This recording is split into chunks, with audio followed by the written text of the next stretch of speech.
and knock on the door. And Gail answered the phone. Gail answered the door. There was like an old, I don't know, maybe a 350, maybe a 440, I don't know, some sort of a motor sitting over in the carport. And all of a sudden, Donald Ridgway come up and pushed her out of the side and started making remarks. Are you getting fresh with my wife? Are you flirting with my wife? And of course, I told him real quick, hey, wait a second here. I'm just knocking on the door. I want to talk to you. Well, whenever he seen that I wasn't going to give in to his fear tactics, he backed off and he started being cordial. Come on in, Juby. Have you a seat. Well, Gail at the time was cooking supper. She had one of those frying pans going, cooking chicken, potatoes and gravy. Hey, Kim.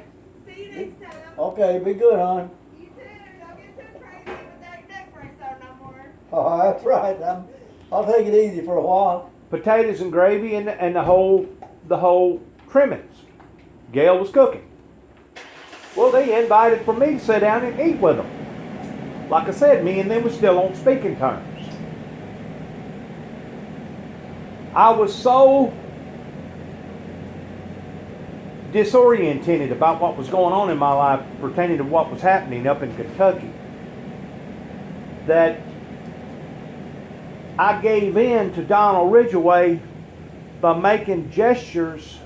Well, what if I wind up getting a long period of time over these 2 telephone calls? Because, Mr. Melvin, they was trying to put me away over 2 telephone calls that was non-threatening, that had a federal charge. And the only reason why that they used a federal charge was because it was a federal facility at the time up in LBL.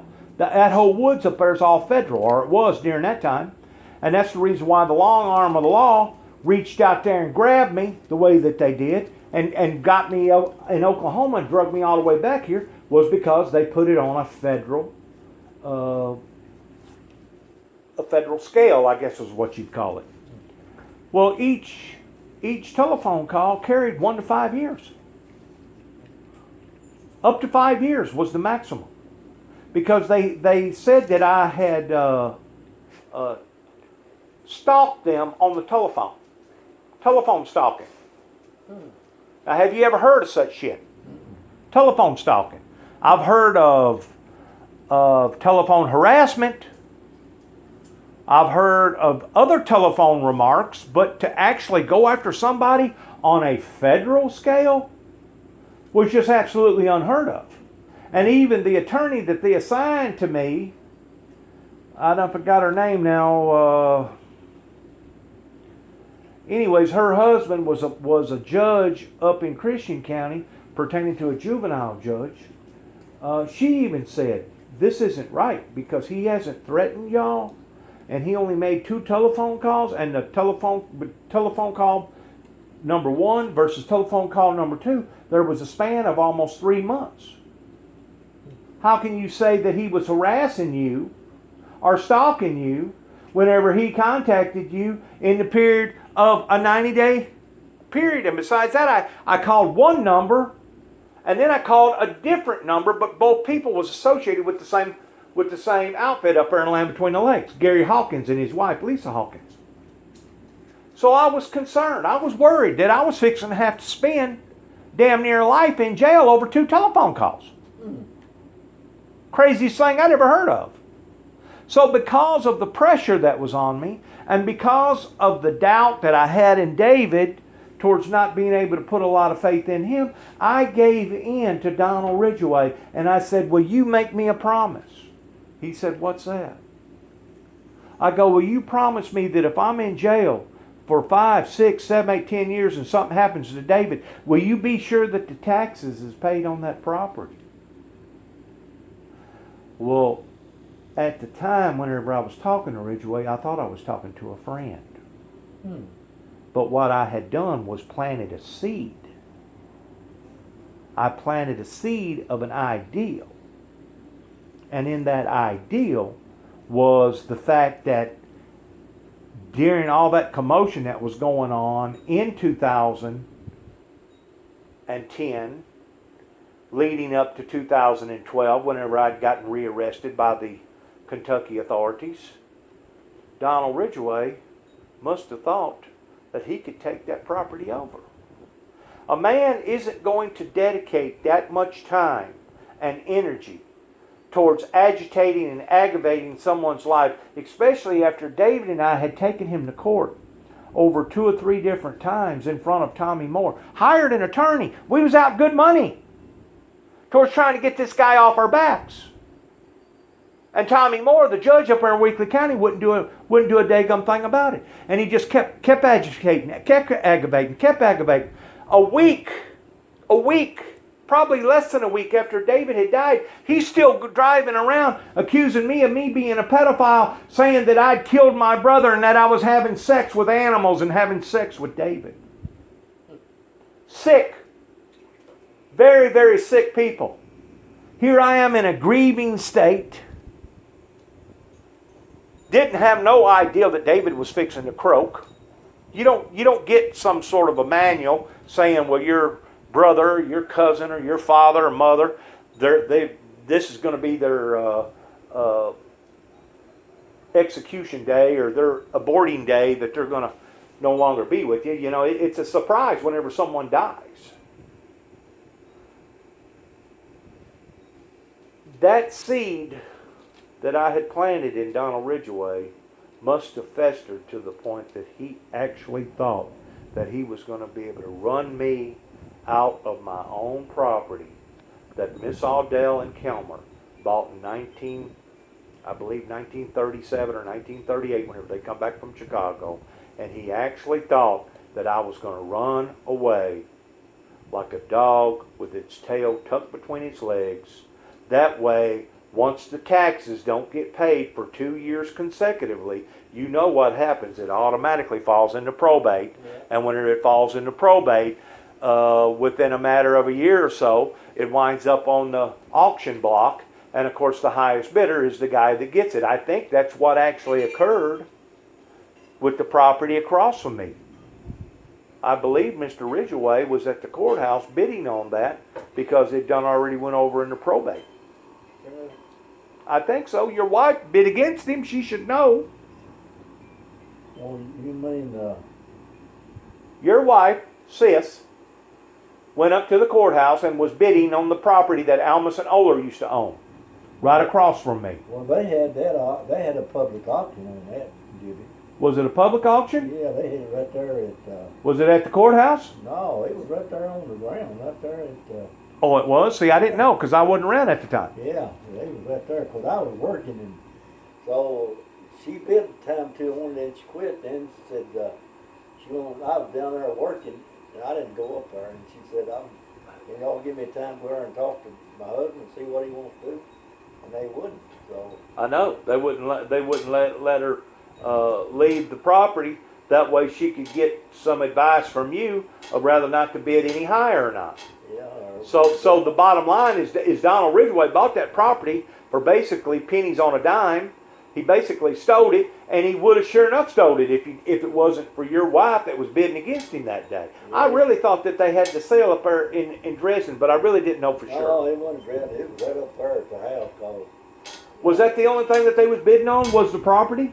I don't even know. Because there wasn't no assets on the property, was it? I don't think so. Wasn't no cars or tractors or nothing like that up there? No, I don't think it was. Cause I thought, well, we wasn't even thinking about buying. She just went up there to the sale. Do you remember what year that was? No, I couldn't tell you.